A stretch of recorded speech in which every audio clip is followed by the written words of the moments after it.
আজকে তরকারি রান্না হইতেছে আলু টমেটো দিয়ে বড় মাছ। আলু টমেটো কষা নিয়ে দিতেছে মোটামুটি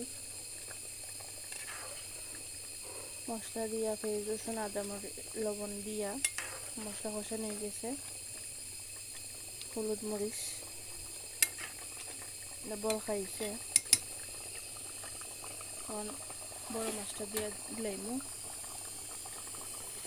বড় মাছ আজকে লইয়া কাশ খাও।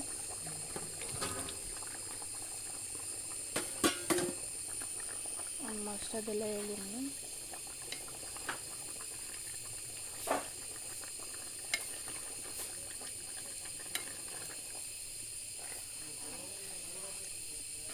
মাছ দিয়া মিশিয়ে রেখে দিছি।